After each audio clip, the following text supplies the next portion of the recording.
Smelter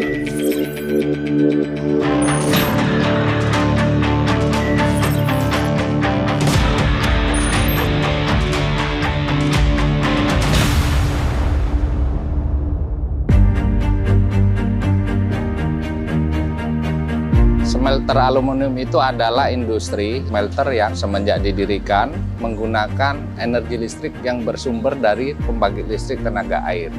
Di mana sama-sama kita ketahui PLTA itu adalah renewable energy. Sehingga smelter Inalum adalah smelter yang kita sebut sebagai green smelter. Karena 100% pasokan energi berasal dari PLTA kita sendiri yang ada di Paritohan, yaitu dengan ketinggian 900 meter di permukaan air laut di dekat Danau Toba. Jadi dalam pengoperasian PT Inalum sangat bergantung kepada power station yang ada di Sigura-gura dan di Tangga. Power plant yang ada di Inalum ada dua, power plant Sigura dan power plant Tangga. Jadi kedua power plant ini memasok listrik ke smelter yang berada di Asahan di Kuala Tanjung. Kapasitas pembangkit total 603 MW. Dalam pengoperasiannya, Inalum sangat bergantung kepada Danau Toba selaku pemasok air untuk pengoperasian PLTA tersebut.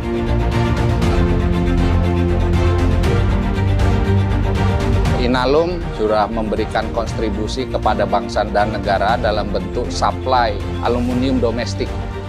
Dengan keberadaan PT Inalum, maka industri hilir aluminium yang mengolah aluminium menjadi produk-produk yang bermanfaat kepada masyarakat.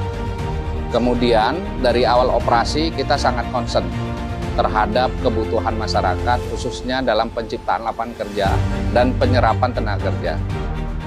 Terkait dengan penyerapan tenaga kerja PT Inalum, baik yang organik maupun tenaga kerjaan organik, itu menyerap tenaga kerja lokal sampai 80%.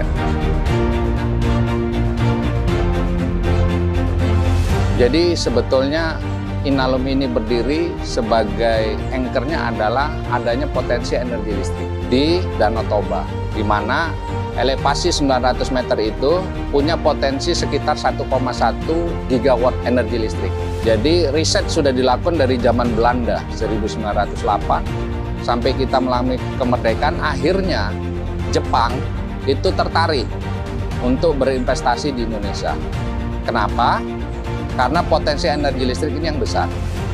Kebetulan pada awal tahun 80-an terjadi krisis energi di global, sehingga pihak Jepang mencari sumber-sumber energi yang bisa mereka gunakan untuk pengembangan industri Jepang. Dalam momentum itu, pemerintah Indonesia memanfaatkan keberminakan investasi Jepang ke Indonesia dengan membangun pembangkit listrik tenaga air sekaligus membangun smelter menjadi satu paket. Dengan kondisi itu, jumlah investasi yang digelontorkan oleh Jepang saat itu mencapai 411 miliar yen. Perlu dicatat bahwasanya investasi sebesar itu adalah investasi terbesar yang pernah dilakukan oleh pihak Jepang di negara tercinta Republik Indonesia. Dan sejauh ini kelihatannya belum ada yang bisa mengalahi rekor investasi yang ada di PT Inalum. Selama ini karena adanya dukungan dari PT Inalum untuk desa kita, ini sangat mendukung dalam hal peningkatan ekonomi, bahkan juga di dalam lingkungan, berdampak yang positif untuk masyarakat desa Meatbah.